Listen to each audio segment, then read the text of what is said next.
আল্লাহ পাক বলছেন ক্বাদ আফলাহা মান তাযাক্কা, অবশ্যই সফল হয়েছে ওই ব্যক্তি যে নিজেকে পরিশুদ্ধ করতে পেরেছে।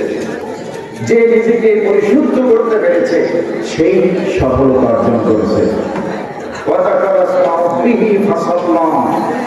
তার রবের নামে স্মরণ করে, তার রবের নামে স্মরণ করে, তার নামে স্মরণ করে সালাত আদায় করেছে।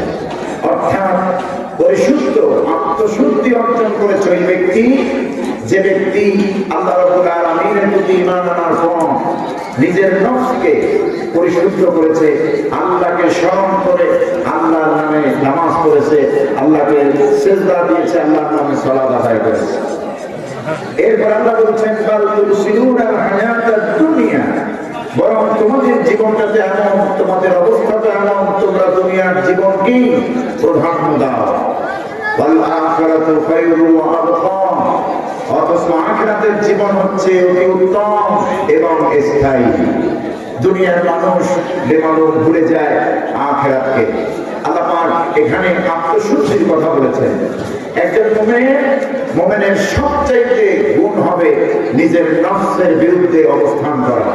নফস যদি শয়তান কর্তৃক পরিচালিত হয়, সেই নফসের বিরুদ্ধে অবস্থান করা একজন মুমিনের জন্য ফরজে আইন হয়ে যায়, ঠিক কিনা? এজন্য আল্লাহ বলছেন সফল ওই মুমিন যে ব্যক্তি নিজের তাসকিয়াতুন নফস, নফসের পরিশুদ্ধি অর্জন করতে পেরেছে। আর এই নফসের পরিশুদ্ধ আসবে, পরিশুদ্ধতা আসবে আল্লাহর ভয়। কার ভয়? আল্লাহর ভয়। আল্লাহর ভয় যখন একটা বান্দার দিলের মধ্যে পয়দা হবে, কেবলমাত্র ওই ব্যক্তি গুনাহ ছেড়ে চলতে পারবে, গুনাহ ছাড়তে পারবে। সাগীরা কবিরা জানা অজানা যত গুনাহ আছে সমস্ত গুনাহ থেকে এই ব্যক্তি মুক্তি পাবে। আল্লাহ পাক তাকে মুক্তি দিবেন, ঠিক কিনা? যেই বান্দার ভেতরে তাসকিয়ায়ে নফস থাকে না, আত্মশুদ্ধি থাকে না, ওই ব্যক্তির জীবন কোনোদিন সফল হতে পারে না। আর এই তাসকিয়াতুন নফস এটা অর্জিত হয় আল্লাহর ভয় দিয়ে। ওয়াযাকারা ইসমা রাব্বিহি ফাসাল্লা, আল্লাহর স্মরণ, আল্লাহর নামে নামাজ, আল্লাহর জন্যই নামাজ।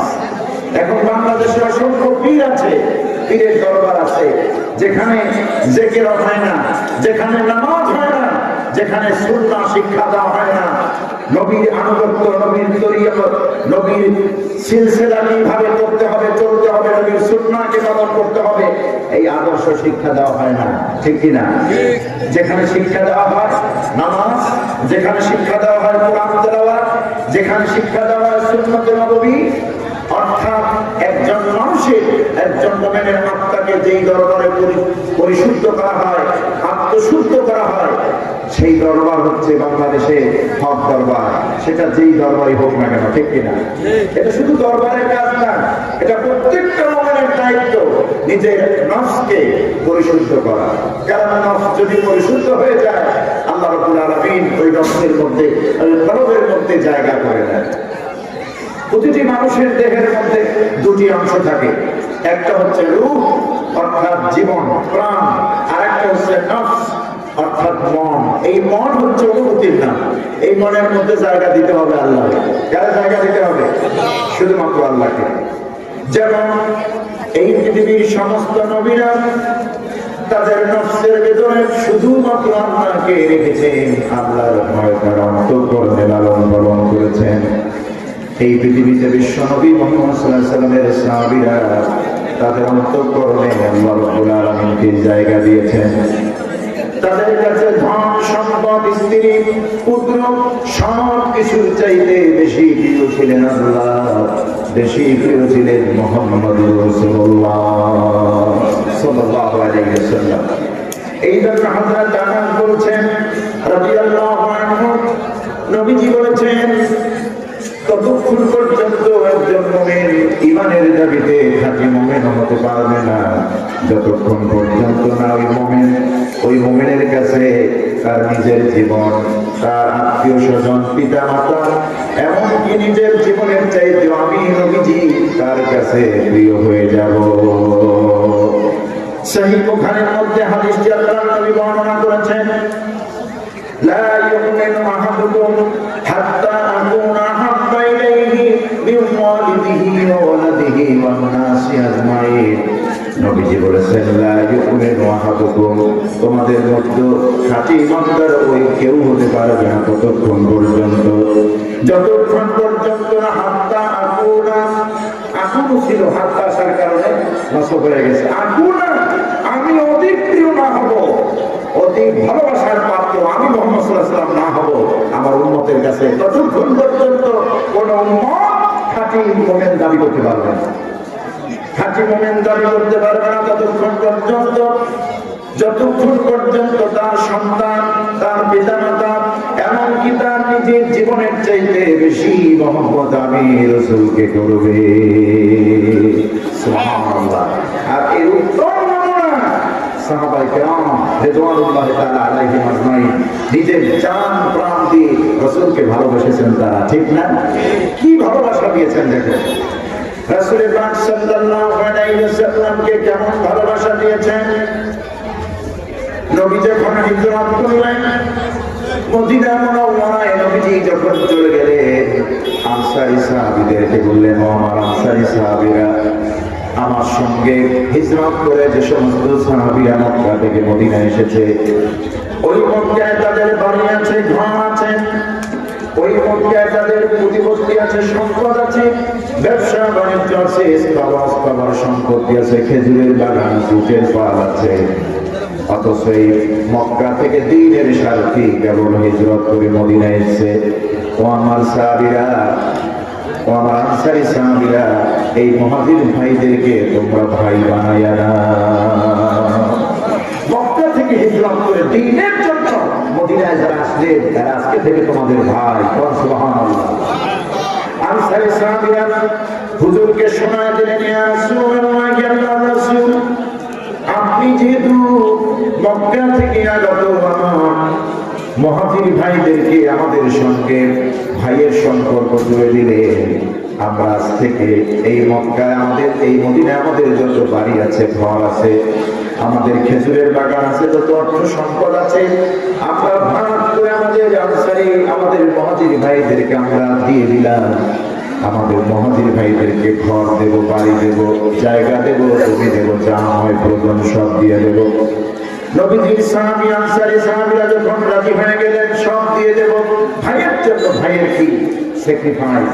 মক্কা থেকে হুজুর আপনার সঙ্গে হিজরত করেছে দ্বীনের প্রয়োজনে, ইসলামের প্রয়োজনে, ইসলামের প্রয়োজনে আপনাকে মহব্বত করে, আল্লাহকে মহব্বত করে যেহেতু মক্কা থেকে মদিনায় এসেছে, আপনারা মদিনার আনসারী সাহাবীরা আপনার এই মুহাজির সাহাবীদেরকে আমাদের অর্থ সম্পদের ভাগ দিয়ে দেব, অর্ধেকটা দিয়ে দেব, তারা এই সম্পদটা ভোগ করবে। মুহাজির সাহাবীরা বললেন, ইয়া রাসূলুল্লাহ, আমার আনসারী সাহাবীদেরকে বলে দেন এই সম্পদ নেওয়ার জন্য আমরা এখানে আসি নাই, আমরা এসেছি দ্বীনের ঝান্ডা নিয়ে। সুবহানাল্লাহ। রাসূল পাক সাল্লাল্লাহু আলাইহি ওয়াসাল্লাম বলে দিলেন, ঠিক আছে, যেহেতু আমার মুহাজির সাহাবীরা মক্কা থেকে যারা হিজরত করে মদিনায় এসেছেন, তারা তোমাদের সম্পদ নিতে চান না, কিন্তু তোমাদের জমিটা তাদের জন্য দিয়ে দাও, চাষাবাদ করবে, ফসল হবে, যেই ফসল হবে অর্ধেকটা ভাগ করে দুইজনে নিয়ে নিবে। হাতিয়ে পেলেই নিতেন না। আমরা তো এরকম সুযোগ পেলে সব দখল করতাম, ঠিক না? কি এর অর্ধেক পুরোটা নিজের তৈরি করে নিতাম, এগুলো আমাদের চরিত্র। আল্লাহ বলছেন, তাসকিয়ায়ে নফস যদি অর্জন করতে হয়, ব্যক্তি জীবনে যদি আমল করতে হয়, এই ভিতরটা যদি পবিত্র করতে হয়, বান্দা দুনিয়ার লোভ করা যাবে না, দুনিয়ার মোহ থাকা যাবে না। আল্লাহ বলছেন, এই মানুষ বড় লোভী, দুনিয়ার লোভে মানুষ ডুবে যায়। আল্লাহুমুত তাকাসুর হাত্তা যুরতুমুল মাকাবির কাল্লা সাউফা তা'লামুনা সুম্মা কাল্লা সাউফা তা'লামুন কাল্লা লাউ তা'লামুনা ইলমাল ইয়াকিন লাতারাউন্নাল জাহিম সুম্মা লাতারাউন্নাহা আইনাল ইয়াকিন সুম্মা লাতুসআলুন্না ইয়াওমাইযিন আনিন নাঈম। আল্লাহ পাক বলছেন, আল্লাহুমুত তাকাসুর, আল্লাহ ইউলহি খালি ডুবাইয়া দেওয়া আরো হিমানি নিমজ্জিত করা, গাফেল করে রাখা, দুনিয়ার মোহ, দুনিয়ার ক্ষমতা, দুনিয়ার সম্পদ, দুনিয়ার টাকা পয়সা তোমাদের কি গাফেল করে দিয়েছে, নিমজ্জিত করে দিয়েছে, বাংলা ডুবাইয়া দিয়েছে। এই দুনিয়ার মোহ ততক্ষণ পর্যন্ত বন্ধ হয় না। দুনিয়ায় চাই সম্পদের আধিক্যতা, সম্পদের প্রাচুর্যের চাহিদা তোমাদের মেটে না ততক্ষণ পর্যন্ত।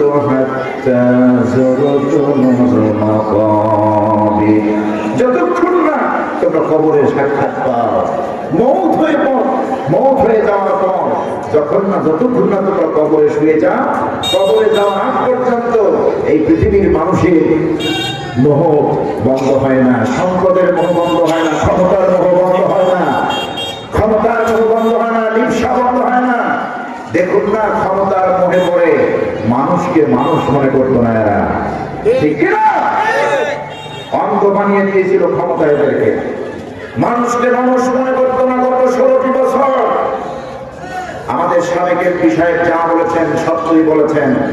এদেশে মাহফিলগুলি করতে হলে পারমিশন লাগতো।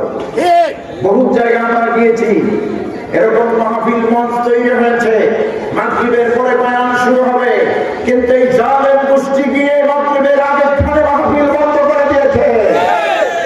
ওরা বুঝিয়েছে এদেশে মাহফিল করতে হলে আমাদের পারমিশন লাগবে, আমরা পারমিশন দেব আবার দেব না। আল্লাহ জমিনে কোরআনের কথা বলবো, তোদের মতো লোকেরা চোর গুন্ডা বদমাশ মাস্টারদের থেকে পারমিশন দেওয়ার জন্য কিসের জন্য প্রয়োজন হবে, ঠিক কিনা? জমিন কার? সবাইকে বলতে হবে জমিন কার, আসমান কার? আল্লাহ জমিনে, আসমানের নিচে, জমিনের উপরে কোরআনের কথা আমরা বলবো।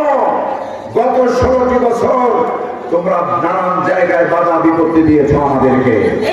এমন লোকে পারমিশন দিয়েছে, সুদ খায়, ঘুষ খায়, জেনাখোর, হারামখোর, মদখোর লুটেরা, এরা মাহফিলের পারমিশন দিয়েছে। আমাদেরকে ফর্দ ধরায় দিত, হুজুর এই বিষয়ে আলোচনা করবেন, এই বিষয় করবেন না। 5ই আগস্টের পর ওদের চেহারা জাতির সামনে আমরা পরিষ্কার করে দিয়েছে, ঠিক কিনা? আমাদের প্রিয় কোরআনের পাখিকে হত্যা করেছে, ইসলামী আন্দোলনের নেতা কর্মীকে অন্যায় ভাবে ফাঁসি দিয়েছে, আলেম ওলামার উপরে জুলুম নির্যাতন করেছে। আল্লাহ রাব্বুল আলামিন ফেরাউনের নবীর মতো 45 মিনিট সময় ওদেরকে দেয় না। আমার বন্ধুগণ, আল্লাহ পাক ছেড়ে দেন, ছাড় দেন, ছেড়ে দেন না, ঠিক কিনা? ওয়ায়ামুতুহুম ফি তুগয়ানিহিম ইয়ামাহুন। আল্লাহ বলছেন আমি বসি ছেড়ে দেই, গেল যদ্দুর গেলা, জম্মের গেলা গেল, এমন জোরে টান মারবো, টানের চোটে মালবরি দিল্লি গিয়ে পড়বি, ঠিক না? আমার বন্ধুগণ, আজকে জুলুমের একটা সীমা আছে। কি পরিমাণ জুলুম এই দেশে করা হয়েছে মানুষের উপরে। মানুষের অধিকার বলতে কিছুই ছিল না, মানুষের অধিকার ছিল না, আলেম ওলামার ইজ্জত ছিল না। আলেম ওলামাকে যখন কোর্টে আদালতে তোলা হতো, মনে হতো যেন বড় মস্তান, ঠিক কিনা? বড় খুনি, বড় অসাধু। আলেম ওলামা ছিলেন এদেশের রত্ন, তাদেরকে বেইজ্জতি করা হয়েছে ঘাটে ঘাটে, পদে পদে। আল্লাহর গজব নাজিল হলো। জালেমের সমস্ত ছিদ্র বন্ধ করলেও এমন একটি ছিদ্র খালি থেকেই যায়, যেই ছিদ্রটির কথা তারা ভুলে যায়, যেই ছিদ্র দিয়ে তাদের পতন ঘটে, যেটা আমরা দেখেছি, ঠিক কিনা? আমার বন্ধুগণ, ক্ষমতার মোহে তারা কি না করেছে, কি না করেছে। এদেশে মায়ের কোল খালি করেছে, সুন্দরী মেয়েকে মায়ের সামনে মাকে বেঁধে সুন্দরী নারীকে ধর্ষণ করেছে এই ইয়াজুজ মাজুজের বংশধরেরা, এই ফিরআউনের বংশধরেরা। আমার বন্ধুগণ, আল্লাহ পাক ক্ষমতার মোহ দেখায় দিয়েছেন যে ক্ষমতা কারোর জন্য চিরস্থায়ী নয়। আল্লাহর কুওয়াতা লিল্লাহি জামিয়া, সমস্ত ক্ষমতা তো আমি আল্লাহর হাতে, আমার হাতে সব ক্ষমতা, ঠিক কিনা? এদেশে আলেমরা ঠিকই আছে, জালেমরা পড়াইছে, ঠিক না? আলেমরা ঠিকই আছে, জালেমরা পড়িয়েছে। আল্লাহ বলছেন আল্লাহু লা ইয়াহদিল কওমাজ জালিমিন, আল্লাহ জালেমদেরকে হেদায়েত দেন না। এখন তাদের অনুশোচনা নাই, এই দেশ নিয়ে গভীর ষড়যন্ত্র করতেছে। দেশের মধ্যে শৃঙ্খলা বিশৃঙ্খলা কিভাবে তৈরি করা যায়, শান্তি সম্প্রীতি কিভাবে নষ্ট করা যায়, বহিরাগত পৃথিবীর কাছে এই দেশকে কিভাবে জঙ্গিবাদ বানানো যায়, এই অপচেষ্টা এখন আছে না নাই? আছে। তোমরা যত কৌশল করো, রণকৌশল করো, এই দেশের বিরুদ্ধে, আমাদের বলার বিরুদ্ধে, আল্লাহ আছেন এই দেশের পক্ষে, ঠিক কিনা? কারণ এদেশ ইসলামের দেশ, এদেশে তো 95% মুসলমানের দেশ। এদেশে কিছু থাকুক বা না থাকুক, ইসলাম থাকবে, ঠিক কিনা? এদেশে ইসলাম থাকবে বলি ইনশাআল্লাহ।